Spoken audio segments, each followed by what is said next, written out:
In 1913, one of the most respected minds in European psychiatry walked to the edge of madness and chose to fall. Carl Gustav Jung, the man who had once stood beside Sigmund Freud as the crown prince of psychoanalysis, began hearing voices. He saw visions of blood flooding across Europe. He spoke with figures who appeared from nowhere inside his own mind.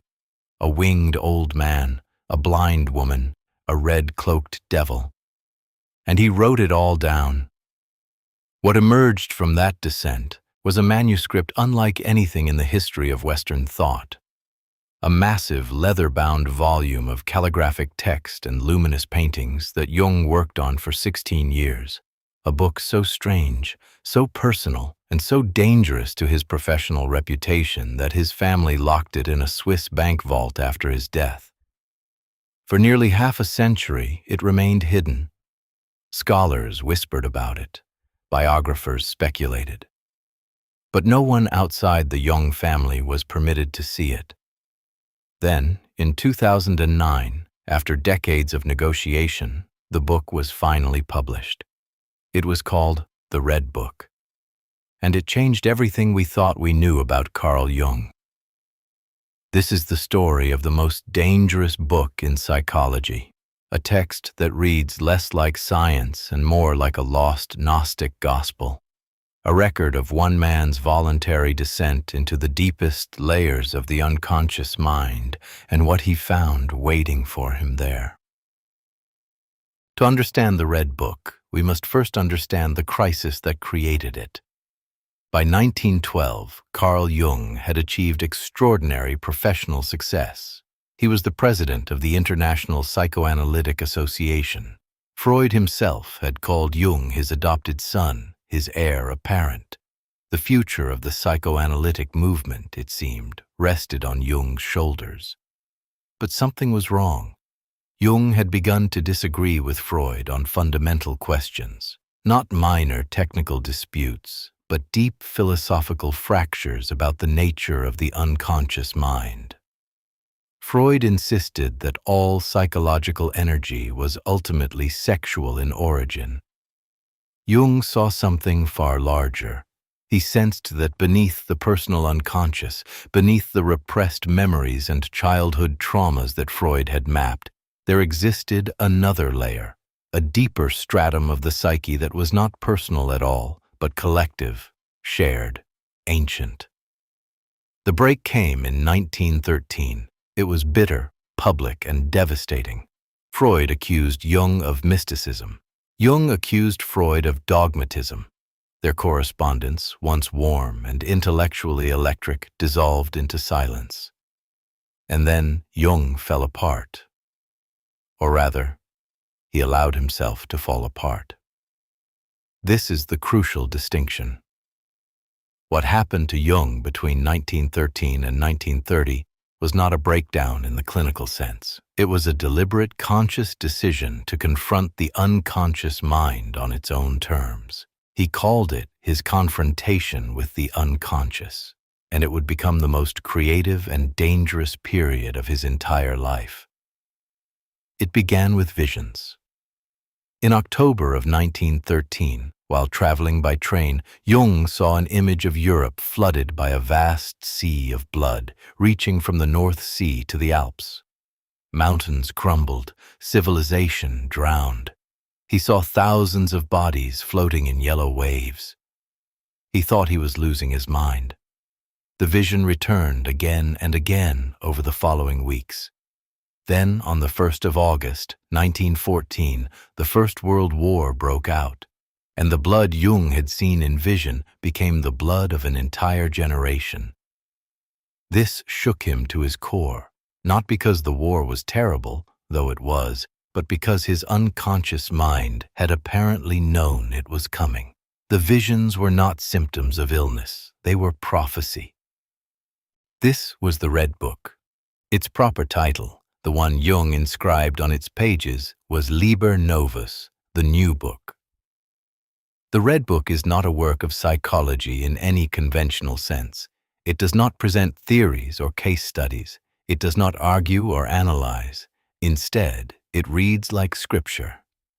The text is structured as a series of visionary encounters, dialogues between Jung and the figures of his unconscious. There are descents into hell, conversations with the dead, encounters with gods and demons, visions of cosmic transformation, and woven throughout a persistent, unsettling question. What does it mean to find your own soul? One of the most extraordinary sections is the 7 Sermons to the Dead. Jung wrote this passage in a state of tremendous psychic pressure. He described his house as being filled with spirits. The air thickened, the doorbell rang on its own, his children saw apparitions. The dead, Jung wrote, came back from Jerusalem, where they had not found what they sought, and they demanded answers. So Jung gave them answers. Speaking in the voice of Basilides, the 2nd century Gnostic teacher of Alexandria, Jung delivered 7 sermons that constitute one of the most remarkable pieces of visionary literature produced in the 20th century. The sermons describe a cosmology that is strikingly Gnostic. At the center stands Abraxas, a god who is beyond good and evil, who contains all opposites within himself.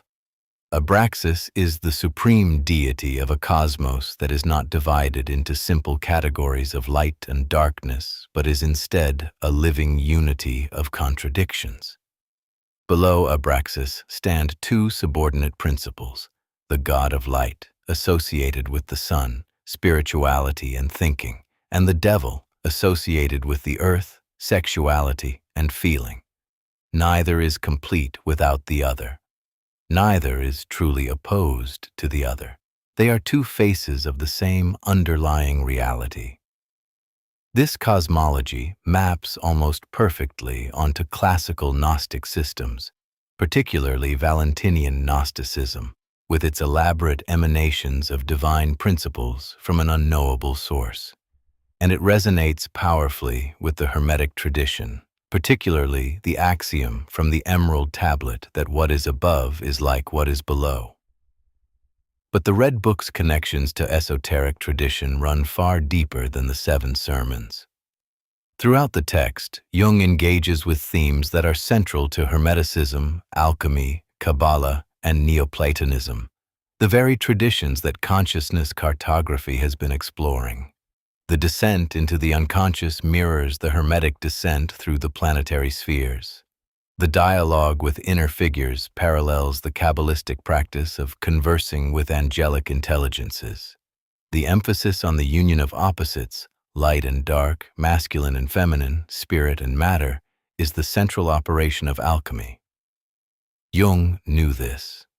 In the decades following his work on the Red Book, he devoted enormous scholarly energy to studying alchemy, Gnosticism, and Hermeticism, not as primitive proto-science or superstition, but as sophisticated symbolic languages for describing the transformation of consciousness. His later works, Psychology and Alchemy, Ion, Mysterium Conjunctionis, are essentially translations of alchemical and Gnostic symbolism into the language of analytical psychology. And the Rosetta Stone for all of them is the Red Book. It is the experiential foundation on which Jung's entire mature thought was built. And yet, for most of the 20th century, almost no one knew it existed. Jung stopped working on the Red Book around 1930, leaving it unfinished. He seems to have recognized that the work was too personal, too strange, and too easily misunderstood to be published during his lifetime. He feared, with good reason, that it would be used to dismiss him as a mystic or a madman, rather than being understood as the record of a genuine psychological experiment.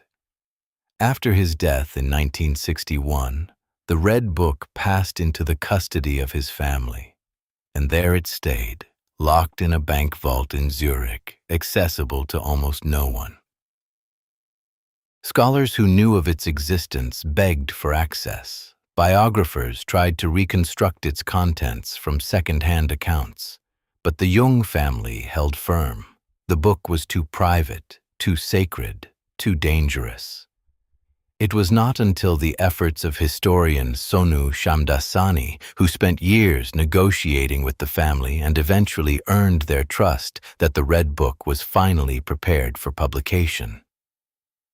In 2009, nearly 50 years after Jung's death, it was released to the public in a lavish facsimile edition. The impact was seismic. Suddenly, scholars had access to the raw experiential core of Jungian psychology. The theoretical concepts that had defined Jung's legacy, the collective unconscious, the archetypes, the shadow, the process of individuation, could now be traced back to specific visionary encounters in the Red Book. The theory was not abstract, it was lived. And for those outside academia, for seekers, mystics, meditators, and anyone drawn to the deeper dimensions of consciousness, the Red Book offered something even more valuable. It offered proof that a rigorous, educated, scientifically trained Western mind could enter the visionary worlds described by ancient traditions and return with genuine knowledge. This is what makes the Red Book so significant for our work on this channel. We have explored traditions that describe invisible realities, the Hermetic cosmos of nested spheres, the Gnostic pleroma of divine emanations, the Neoplatonic one from which all things flow. These traditions all insist that there are dimensions of reality accessible to the trained mind that are not accessible to ordinary waking consciousness. Jung's Red Book is the modern Western confirmation of that claim. He did not take it on faith. He did not inherit it from a teacher. He went into his own psyche, using a method he developed himself, and he encountered the same archetypal realities that mystics have described for thousands of years. The figures he met, the wise old man, the anima, the shadow, the self, are not Jungian inventions. They are perennial forms. They appear in Gnostic texts, in alchemical treatises, in Kabbalistic diagrams, in the visionary literature of every major spiritual tradition. But Jung's account has something that most ancient texts do not. It has psychological honesty. The Red Book does not present Jung as a saint or an enlightened master. It presents him as a man in crisis, confused, afraid, sometimes arrogant, sometimes humbled to the point of despair. He argues with the figures of his unconscious. He resists their teachings. He makes mistakes. He gets lost. And that rawness is precisely what makes the Red Book authentic. The ancient Gnostics told us that the soul must descend into matter and find its way back to the light. Jung showed us what that descent actually feels like from the inside. The terror, the confusion, the moments of unexpected beauty, the slow, painful process of integrating what you find in the depths. There is a passage in the Red Book where Jung encounters his own soul, not as a concept, not as a theological abstraction, as a living presence. She speaks to him, and what she says is devastating in its simplicity. She tells him that he has been living on the surface, that his accomplishments, his intellect, his professional success, all of it is a shell built over a void. Beneath the persona he has constructed for the world, there is a stranger he has never met. And until he meets that stranger, he will never be whole. This is the Red Book's central teaching, not a doctrine, not a system, a confrontation.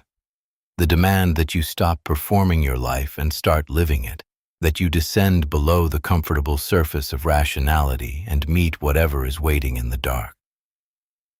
The paintings in the Red Book deserve special attention. Jung was not a trained artist, but the images he created over those 16 years are stunning. Intricate mandalas rendered in brilliant reds, blues, and golds, serpentine figures coiling through cosmic landscapes, illuminated letters that echo medieval manuscripts, faces emerging from darkness, cities built from impossible geometry. These images are not illustrations of the text, they are extensions of it, visual expressions of states of consciousness that language cannot fully capture. Jung painted them as a form of active imagination, allowing the unconscious to guide his hand. Many of the mandalas, he later wrote, represented the self, the totality of the psyche, the union of all opposites, the center that holds everything together. The mandala would become one of Jung's most important symbols.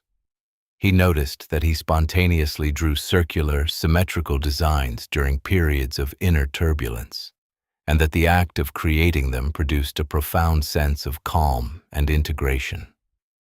He later discovered that mandalas appear in virtually every spiritual tradition on earth. In Tibetan Buddhism, Hinduism, Christian mysticism, Islamic geometric art, and the sand paintings of the Navajo. Once again, Jung's personal experience confirmed what the traditions had always taught.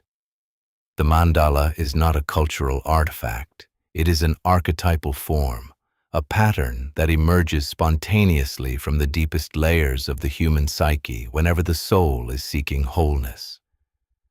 So what are we to make of the Red Book today? It is, first of all, a record of extraordinary courage. Jung risked his career, his sanity, and his reputation to conduct an experiment that no institutional review board would ever approve. He deliberately induced visionary states, conversed with autonomous figures of the unconscious, and documented everything with the precision of a scientist and the sensitivity of a poet. It is, second, a bridge between ancient wisdom and modern psychology. The Red Book demonstrates that the realities described by Hermetic, Gnostic, alchemical, and Kabbalistic traditions are not mere superstition or metaphor. They are descriptions of genuine psychological experiences, experiences that can be replicated by anyone willing to undertake the inner work. And it is, third, a warning. Jung was very clear that the confrontation with the unconscious is not a game. It is not a weekend workshop. It is not a psychedelic shortcut. It is a process that can take years, that can destabilize your personality, that can bring you face to face with aspects of yourself that you would rather not know exist. The shadow, the term Jung gave to the repressed, denied, and rejected aspects of the self, does not reveal itself gently. It comes with teeth, and the ego, the conscious sense of self that we mistake for our whole identity, does not surrender its illusions without a fight. Jung survived this process. Many who have attempted similar journeys without adequate preparation have not. The Red Book is both an invitation and a caution, a map of the underworld drawn by someone who went there and came back, but who never forgot how easily he might not have returned. The ancient Gnostics had a word for this kind of knowledge. They called it gnosis, direct, experiential knowledge of the divine, achieved not through belief or scripture, but through the soul's own journey.